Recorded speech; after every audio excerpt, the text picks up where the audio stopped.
Nachos Amigos, and welcome to Record Breakers, a music podcast where a group of friends gather together to share music with each other, an album at a time. It's like a little book club for music. Fun time had by all. I'm Petey Rave, and I am here in my podcasting chair. It is not any other kind of chair, no matter how much of a view I have of my bed in my bedroom. It is a podcasting chair. And here with me is my team, my squad, my crew, my gang. We have David. See, Petey, here's the problem. Nobody would have said anything or thought anything if you hadn't bought up the chair. Damn it. Y'all really need to learn this. I'm talking to everybody, Rebelli, Chat Realm, Diamond Club, the entire internet in general. Don't mention the segue. Don't mention the thing, and it won't get weird. Yeah, that Streisand effect really is a mother. And of course, there's Drew. I was going to say I follow a TikTok where they basically enter hotel rooms and say, "Hey, here's that chair." The podcasting chair. Yeah, the podcasting chair. That's definitely what they call it, not anything else. Yes. Here we're going to be talking about an album. We're talking about music. We're podcasting here. The provider of the album this week is going to be David. David, what have you brought for us this week? Some goddamn decorum. But also, I bought an album from a band that in my youth was very near and dear to my heart. This was a band. Do you guys want the business version or the personal version of this story? I liked personal. All right, personal version know it you is. better. All right.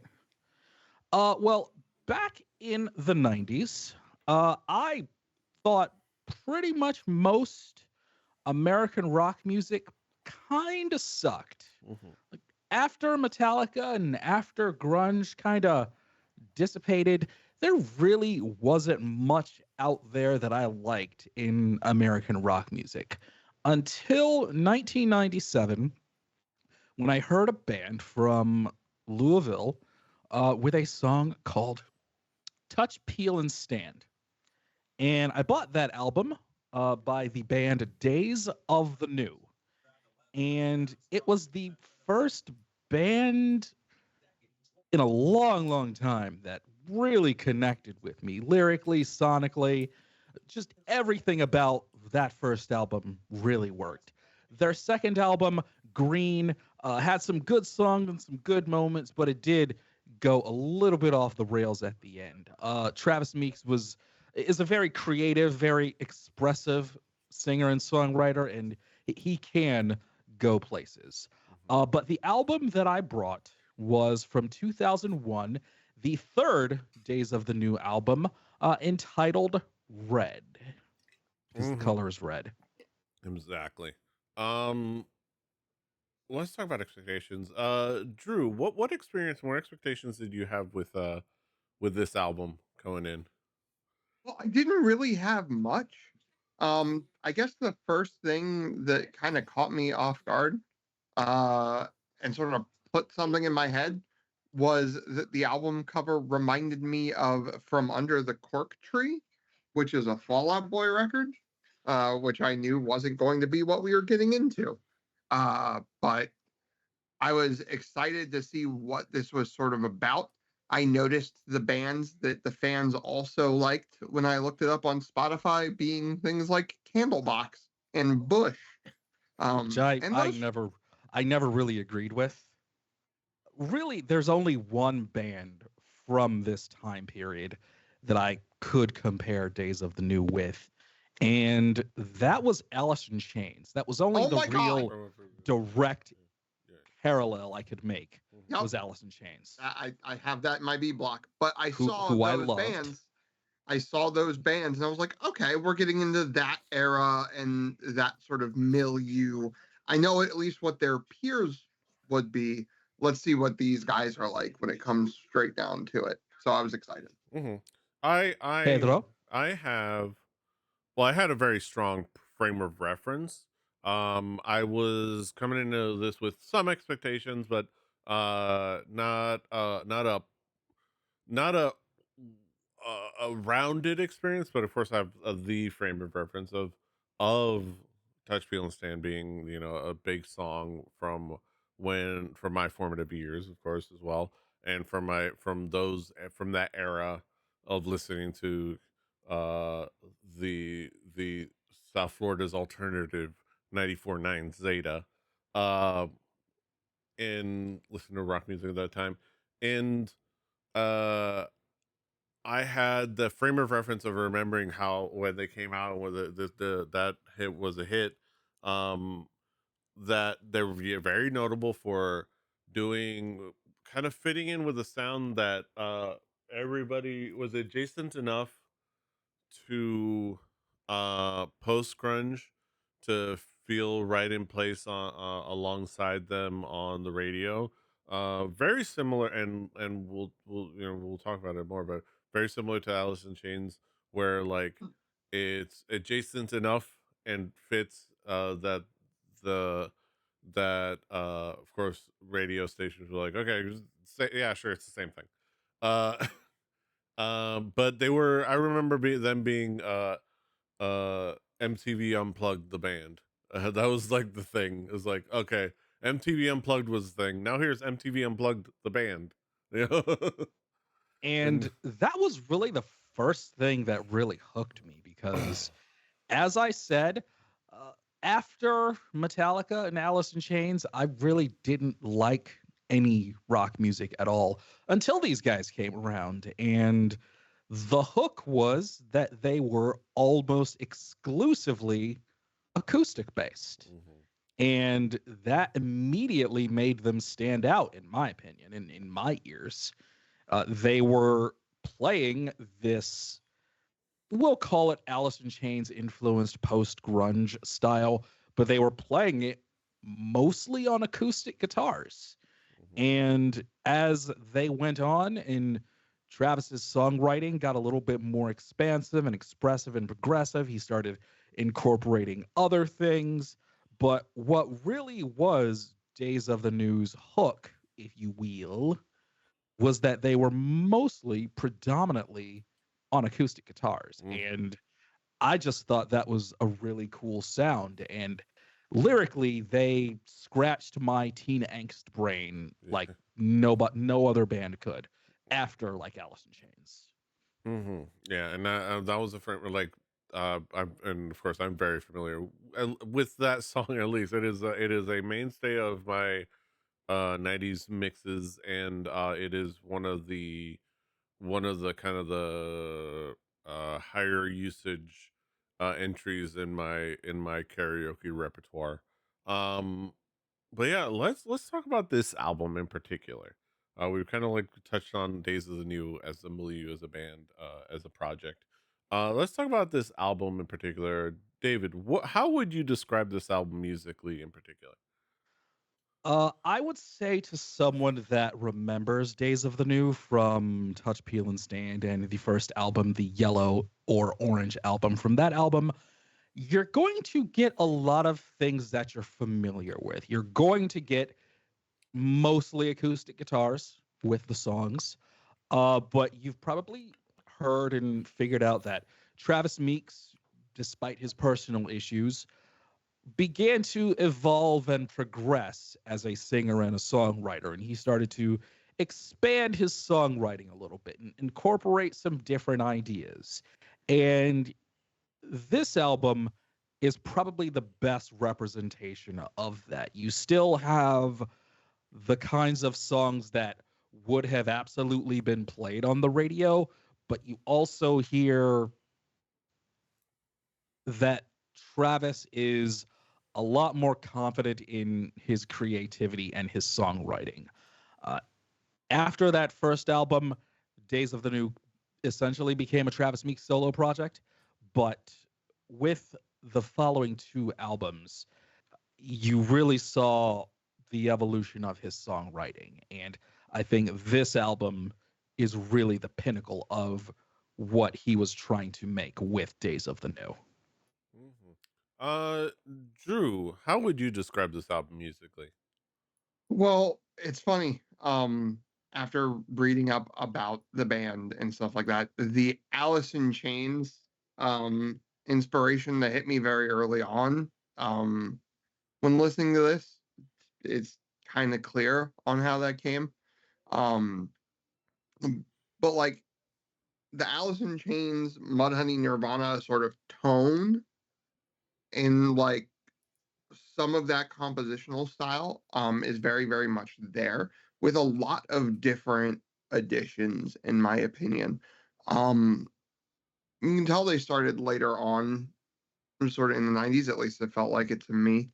Um, just by sort of, again, the compositional choices they seem to be making. Um, Whereas like that Alice in Chains, like the late 80s, early 90s sort of grunge had to me um sort of a punk rock sort of very regimented ABAB sort of thing to it. Um this didn't. This allowed itself to breathe a little more, which I really, really appreciated. Um and then like David was saying, sort of having a lot of clean where in a genre or in a like sort of niche you don't have a lot of clean tone. I think it was really, really cool. um Whether it was on top or whether it was like underneath like different like crunchier overdriven solos. um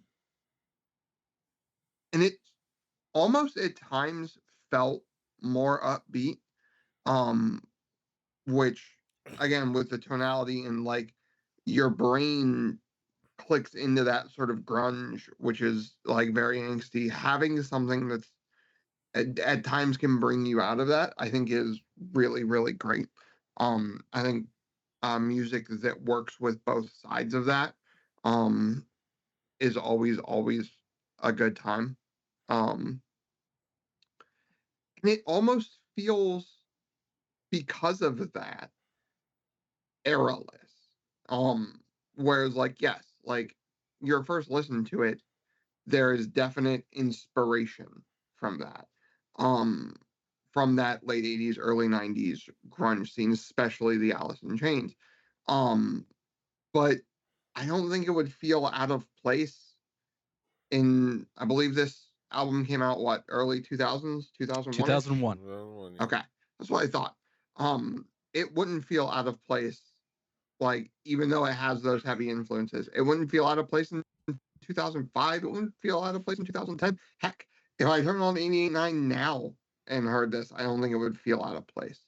Um, because of that, like, beautiful yet like sort of raw, crunchy guitar work, the like cleaner vocal like range that's very solid, and the belt on Meeks like is was kind of crazy to hear um from this style of band.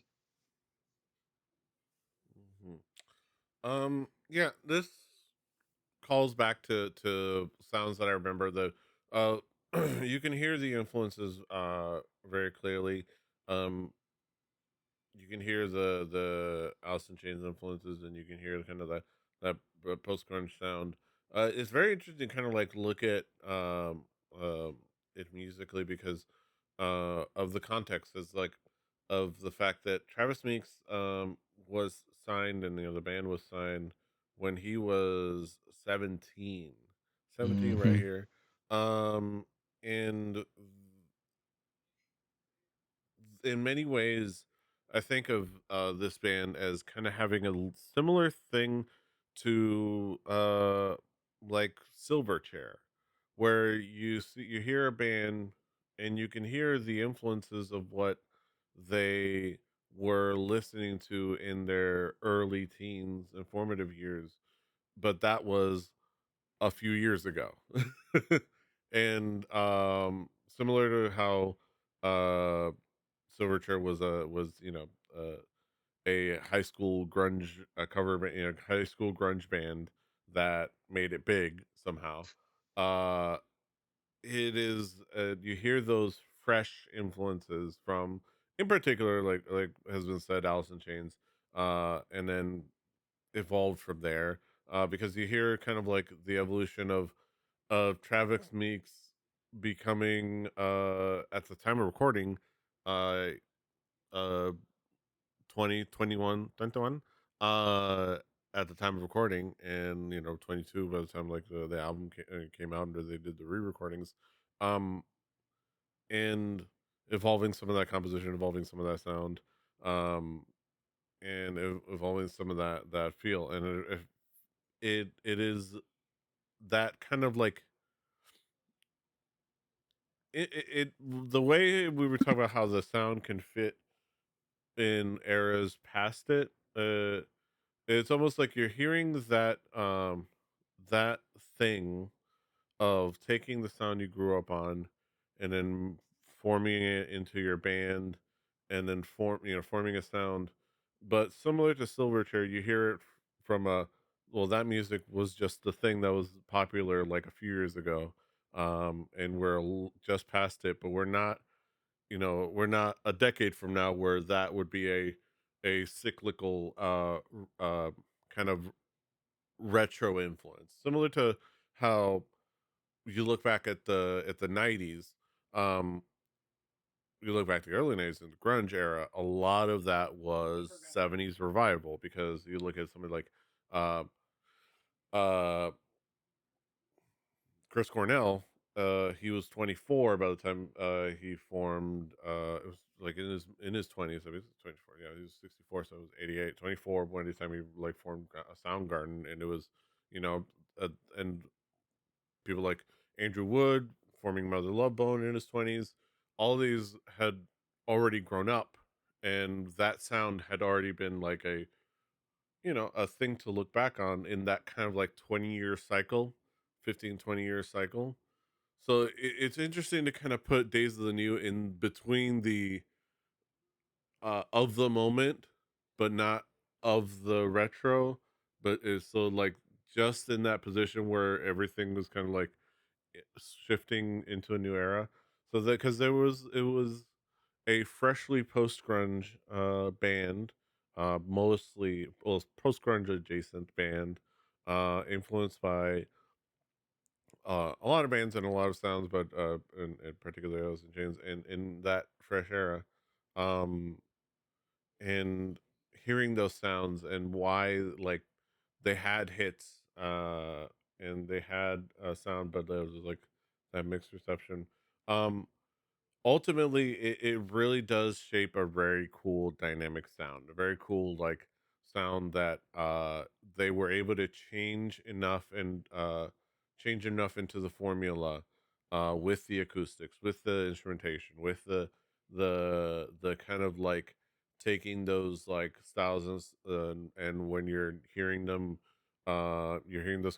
styles of compositions without um with less or without distortion, and with less or without affectation or effects, and uh with more care, and you hear a lot of the details, and a lot of the but you still hear that personality and that angst and that emotion still there, but you mix it with like kind of this like interesting, intricate tonality, and interesting like jangliness.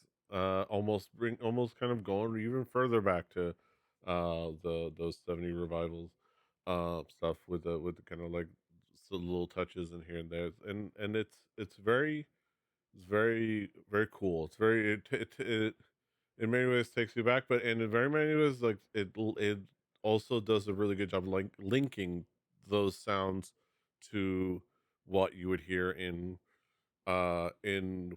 rock, both on the good side and the bad side, later on to the 2000s, but you hear those influences carry over into the 2000s rock landscape, of this and other bands that kind of like bridge it over into that era. But yeah, let's talk about key tracks. David, what would be the key tracks for you? I actually do like quite a bit of this album, so I kept it to my favorite tracks.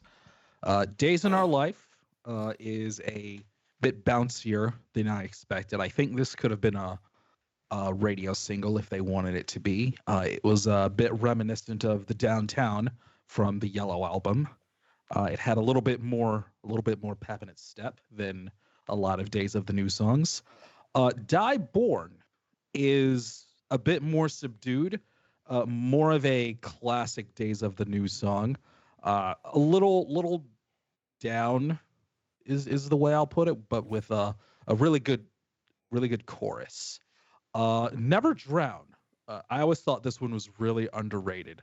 I think this one's secretly really strong, and I really like the chorus in this one. I think this album has a lot of hooks. Travis, for all of his singing and songwriting eccentricities, he knew how to write a hook, if nothing else. And one of my favorite Days of the New songs is Dirty Road on this album. I think this one is just, it checks all the boxes, it hits all the marks. It's as good as anything else they ever put out. The Middle Eastern feel in Giving In is one of those moments where I say, okay, Travis isn't just like an alt rock post grunge guy. He's getting a little experimental, and I like that. I appreciate that. And lastly, Dancing with the Wind was another one where he was really starting to bloom and flourish his songwriting ideas a little bit. I think I named 5 songs on that one, but yeah, Days in Our Life, Die Born, Never Drown, Dirty Road, Giving In, and Dancing with the Wind. 6 songs. Um, Drew, what would be some of the key tracks for you? Oh, and you're muted. You are muted, Drusifer. I always try to keep it to 3. I got 4. 2 of them I sort of combined a little bit. I hang on to this. Again, lead track, I'm doing the me thing, but the staccato chugging in it is great. The belts on the vocal are great. That underlying, like, super clean guitar tone, like, I knew where their pocket was going to be, but I also knew there was going to be range within the pocket, and I liked it from the outset. Die, was it Die Born? Uh, the acoustic, I think, leads in very, very, very, very well. Um, until the middle of the song, it has this like very soft feel, which to me reminded me very much of like that mid to late 80s, early 90s, like emo grunge era where like the like slow, sad build into a crescendo point and then dropping again. Um, uh, the song "A Dozen Roses" comes to mind. I think this does it beautifully well, building to this like really, really cool emotional crescendo. Um, I think that type of thing works for a reason. Um, and then Dirt Road and Dancing with the Wind both like feel like they could be in a high fantasy movie and fit in just fine, but still work on this album great. I especially wanted to bring up Dancing in the Wind because the like orchestra in the back I think works really, really cool.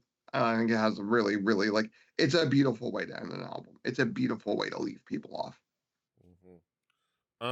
Yeah, I think everything that was touched on. Hang on to this. That you said was on there. I'd fighting W slash Clay or fighting with Clay. Uh, I really like the aggression on that album. It's very like and kind of like what it brings that you can hear in the as a nascent building of what you would hear in like a lot of 2000s rock.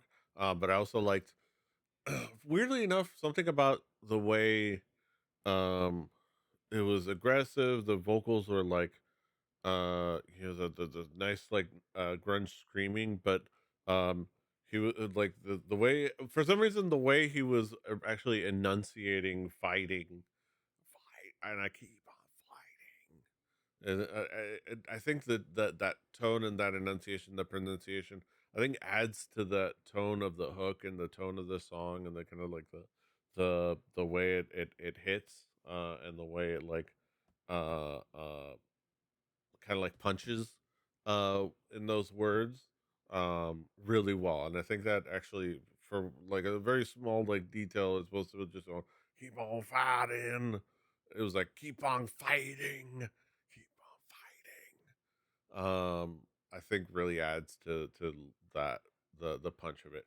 um Dieborn is, I really like the kind of like how it showcases the dynamics, kind of like how how how the acoustic bass, like how their acoustic bass bi- creates those like interesting dynamics and interesting intricate sound.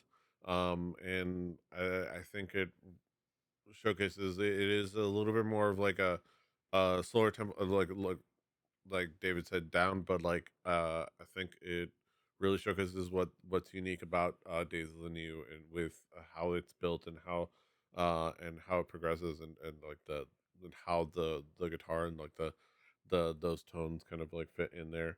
Um Never Drown. Uh the It's really cool, a really fun, like jangly song, and it's really I think it was one of the more standout tracks just on that, the main part of the song. And then the way it kind of like just drops off into like this like beautiful instrumental with these like strings and the bassoon, the contrabassoon, and all of those horns and stuff like that, uh, was really cool and like really nice capper. And I think it also connects it really well with like Dancing with the Wind, like was said, with the orchestral backing, and kind of like making it a bigger feeling composition. And I think one of the more like uh play really it really plays into like, oh yeah, this is what they basically as this is the very MTV Unplugged thing. They took the grunge sound and they played it with acoustic sounds, with orchestral strings filling things out. But it made for a very cool, very dynamic track. Also, uh following a Never Drowned, I just liked how at the beginning of words, it is just like the most classic like grunge scream. The beginning of the words, the most grunge ass scream that I really really enjoyed, and it really stuck out to me. Also, another notable thing, just seeing on an album on Spotify, just looking at a track on there being called a hidden track, as opposed to when, like just putting out the thing of like remembering hidden tracks, but just rather than something being a hidden track, it's just a track called hidden track. It's just an interesting like that the times they have changed. This is totally different. Also, I was trying to figure it also, when I was first listening to this album, it put me on a thing of trying to remember which was the album I remember having a hidden track in the roll, in the pre roll before the track in the negative space. And I, for some reason, I remembered it being a Limp Bizkit album, but I think I looked it up and I was wrong. It might have been just that one Sugar Ray album. I gotta look it up again, but I remember there was like a thing of like the the hidden track was such a thing, and then somebody did that one where it's like in the negative space before the track, which was fascinating. Um, but yeah, let's talk about conclusive thoughts. Let's bring it back around the horn and talk about some conclusions. Drew, what would be your conclusion on this album as a whole? This is an album that like was really surprising that it wasn't bigger than it like felt to me, because it's a band I haven't heard about. Um, and yet it should have been like this band feels like it should have been in a lot of places, and it just wasn't. And chalk that up to maybe the lead singer having some personal issues that he couldn't figure out and tried to self-medicate. I mean, there are stories of him, like, his talent, obviously, to people in the know and within it, are known well enough that he was almost the vocalist for Velvet Revolver, Mhm. and they got Scott Weiland instead. Like, it's people like Slash and Duff aren't, they were tied to an idiot, but they know talent. And they And all, the surviving members of the Doors really liked him too. yeah, like, so Mhm. obviously the talent's there, and it's just that sometimes this sort of talent comes with And personal hardships that kind of hurt them from getting bigger than they could be. Mhm. Yeah, this is very like um it's very interesting to kind of like think like they were obviously they did land a deal. He did land a deal and landed a hit and found, you know, declining but still further success with follow-up albums and like follow-up singles. um it it is interesting to think of like where, you know, why wasn't this success more long lasting or more like the bigger success more long lasting, because obviously there's still a touring, working, performing band out there just like many, and they still have uh a lot of support and a lot of love, and they're still out there. But why they weren't big, and I wonder, and it's hard to like really gauge. I as someone who kind of like remembers the the only you know, a couple years older than the other two guys. I wonder if because they hit big when they hit big because they hit right at a time when post grunge kind of like was what had there was like there was the grunge era, there was the post grunge era, and it was still in the milieu, and still something that people were like receptive to. But after that there was like there was transition to other sounds, to more uh other post grunge styles, and then there was also like uh the turning away of those styles and more. You look at the 2000s and like it went to more, when you think about the 2000s, you went to more late 90s into 2000s, you got more into uh electronic sounds and more like into techno sounds, more retro future style, more future style. Like it was a shifting of the what was the thing in rock, like um that I maybe that coupled with internal internal turmoil and the shifting in personnel and the shifting in sounds, who knows. They definitely weren't a failure. You wish that they were more of like a band that everyone say remembers beyond that one track. You don't want to call them a one hit wonder, but that was their main bread and butter. But they did stamp he did stamp a legacy in the fabric of music, and I think this is a really good, this album. I think if I was going to conclude on this album in particular, this is a great showcase of how he was able to evolve that sound that it was looking for, and bring it into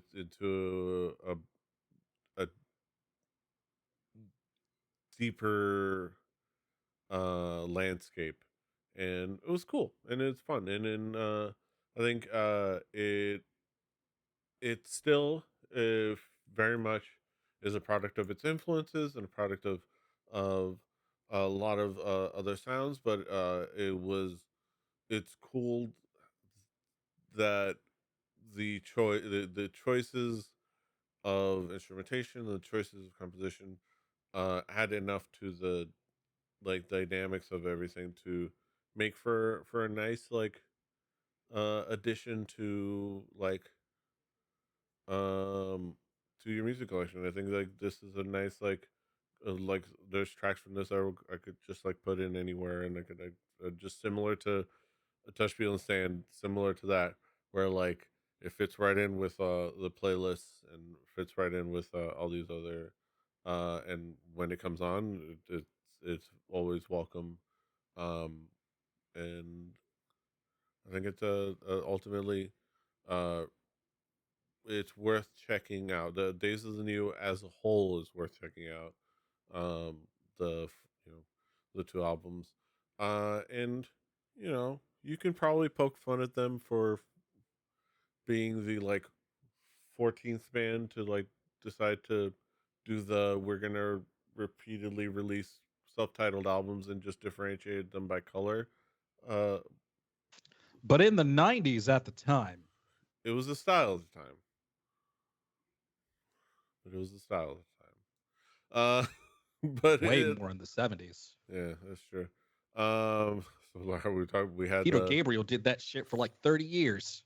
hmm similar to how we had that when we talked about that band Orange Wedge and how they had the only said Wedge on the album. I at least I clocked that because it was because they were like, but the real fans will call us Wedge. It's like you're so lame. But this is cool and this is fun. And as much as you want to poke fun of them, it's still a cool album.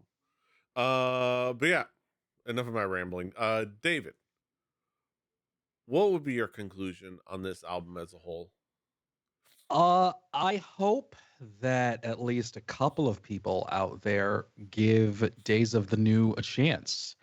I think we all have those artists or acts that we find at whatever point in our lives that, in the eyes of most people, they're a one hit wonder, but to you, they are not. And that's where I stand with Days of the New. They are very, very near and dear to my heart. At the time, they did stick out for me personally, for reasons I already mentioned. I thought that this album was a great progression from their first two albums. And I really hope someone out there gives them another listen, gives them another chance, because I think they're pretty creative and pretty talented.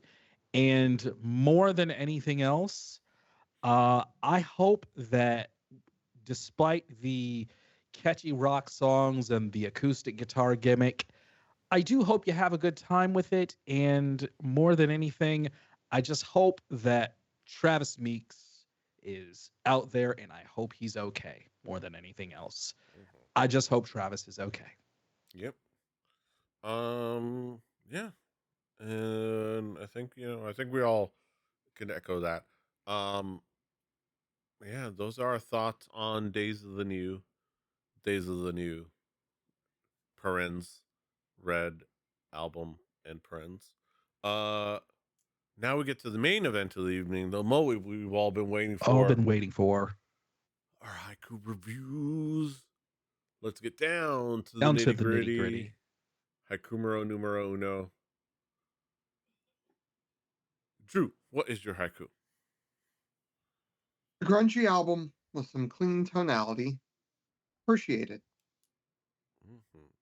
My haiku: post grunge acoustics, dynamic compositions, fits well in playlists. And last but not least, David, what is your haiku? A strong third outing, less weird than the Green album.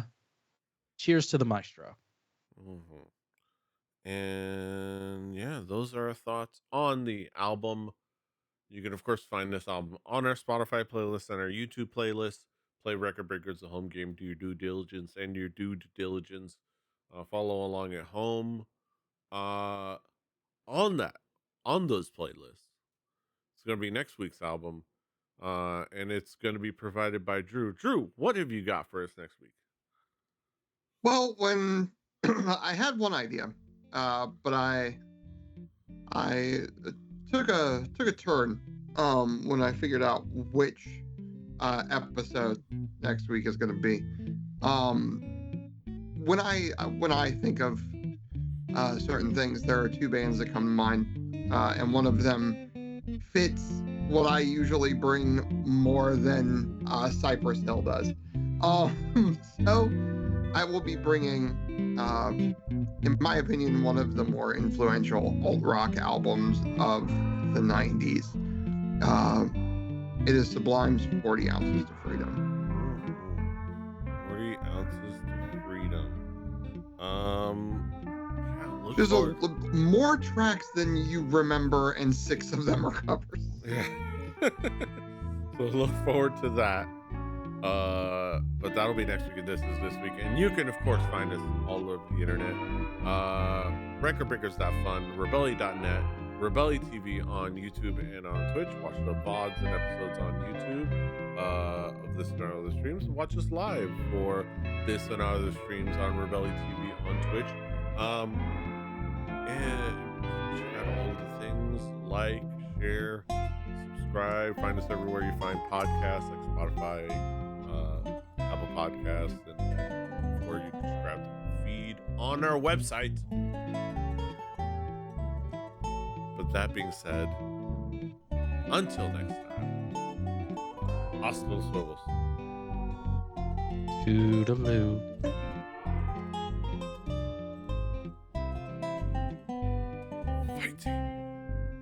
Crying nut. Okay, guys, I really got to go. I really got to use the bathroom. Have a good night. Creepy nuts.